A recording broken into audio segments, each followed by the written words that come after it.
So look, I couldn't possibly have you on the show without asking you about your Strictly experience. Tell me, because you got Oh, the call quite late, I think, didn't you? I did. Yeah. So Yes. go on, tell It us was back about in it. 2018 I did it. So it feels like a lifetime ago now. And it was, I think I got the call in late July. And by that time, I'd kind of given up hope because they start doing things in August. And I'd already lined up a job in hospital to start sort of at the end of August, beginning of September. And I thought, well, it's not going to happen. I remember sitting on the train up to Liverpool. And So my you'd agent presumed rang you'd up and had a said, conversation with them then earlier and then thought it had gone away. yeah, Okay. I'd had a couple of conversations. I'd even had an audition, and it just didn't seem to go anywhere. And I thought, well, this isn't going to happen. I was a little bit heartbroken because Strictly is a show that both of us adore, Absolutely. and it was the absolute dream for me to do something like that. And when I got the call from my agent, and he said, "I'm really sorry," and I was like, "Oh, Craig, do you know what? I've prepared myself. It's fine. Don't worry." And his next words were, "You're going to have to put your dancing shoes on." I screamed in the middle of this train. I had to run in the toilet and scream. Um, and then it was just a whirlwind. You just get swept up in this whirlwind of glitter and music and dance. And I had the best time. It was so hard, so hard, physically and mentally, so draining. But I got so much out of it. I love dance now. So how did you keep it? Because you had to keep it a secret, I didn't you? did. You didn't have. I How did. did you do Fortunately, that? I only had to keep it a secret for 3 weeks, I think it was, because I was one of the latter additions to the series. Okay. Um, and luckily, I didn't have to keep it secret for very long. But before my involvement was announced, somehow, I don't know how, it got leaked to the press. So it kind of took away, spoiled a bit of that surprise a little bit. Because the press are always kind of guessing and thinking, oh, this person or that person, and postulating and things like that. But it got leaked, so it kind of took a little bit the surprise out. But when it really went out, I couldn't quite believe it. It was just, and that's when it all just kind of whoosh off it goes. Um, you're in for a medical, and then you're in for doing promotional like photography and shoots, and you're trying on outfits, and then you start rehearsing, and then before you know it, you're on that stage, that live stage on the dance floor on a Saturday night in front of 10 million people doing your first dance, and you're just thinking, oh my gosh, what is going on? How am I going to do this?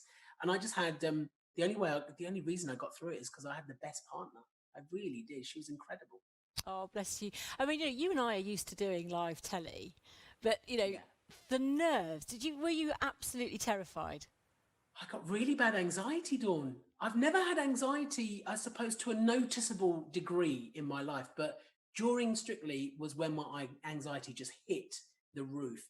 And I had to work out ways of how to deal with it and how I was going to keep myself calm. And Janette, my partner, really helped in managing some of that, because it is really stressful. You're doing so much in such a short space of time, and it all comes to a head at the end of the week that your anxiety does go through the roof. And if I got to do that all again, I'd probably do it slightly differently. The other thing was that I was still doing my hospital shifts, so it wasn't unusual for me to do a few hours of dance rehearsal, go and do a night shift, and then do 8 hours of dance rehearsal afterwards. But I had to do that, so that was fine. If I had to do, if I not that it's ever going to happen like that again, but if I got to do Strictly again, I would try and put everything else away Yeah. and just concentrate on the dancing, because I mean, you need all the hours you can get.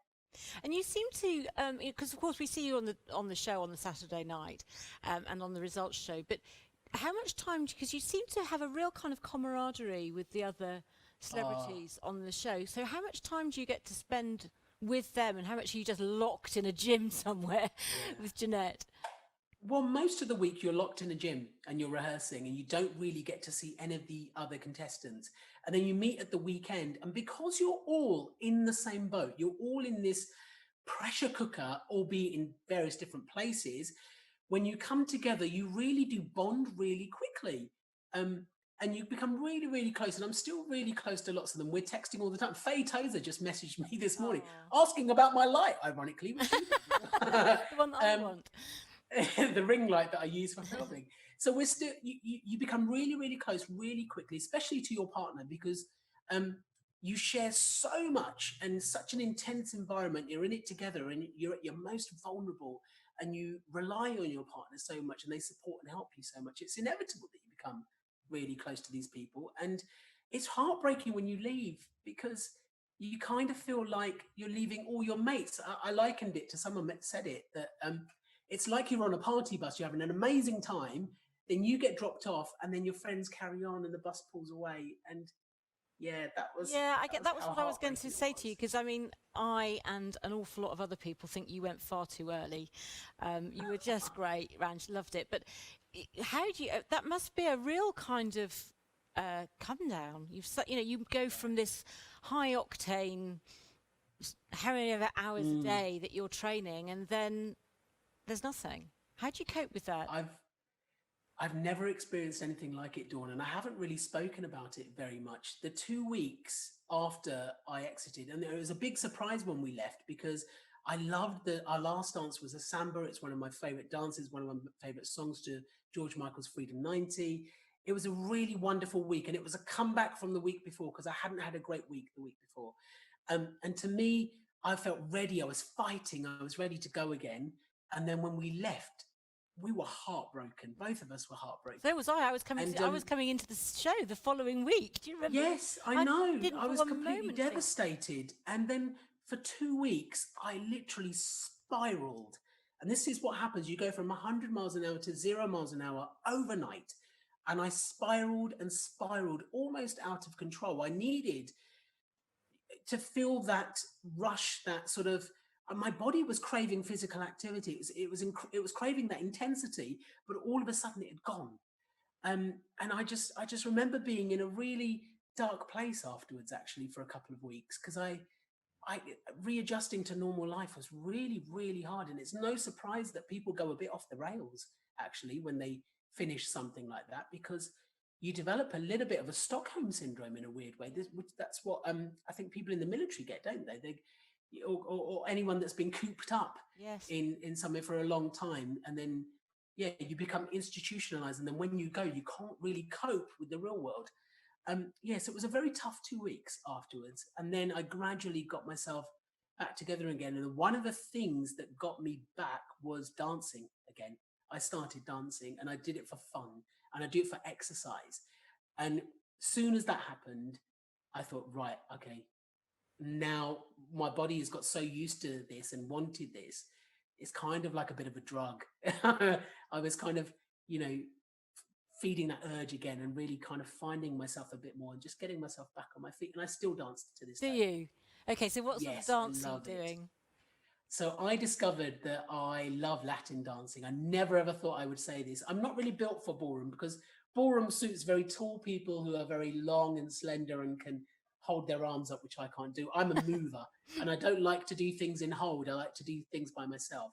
So Latin dancing was perfect for me. So I do Zumba now, which is an exercise class based on Latin rhythms, which is amazing. I mean, it's so good. It gets you so fit and you feel fantastic. I do a class called Latin Burn. I'm trying out various different styles just as exercise classes.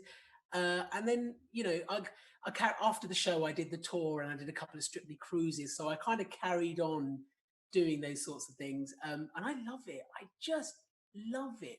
I want to do the Christmas special now. That's what I would love to do. Okay. Is dance the Christmas special. That would be amazing.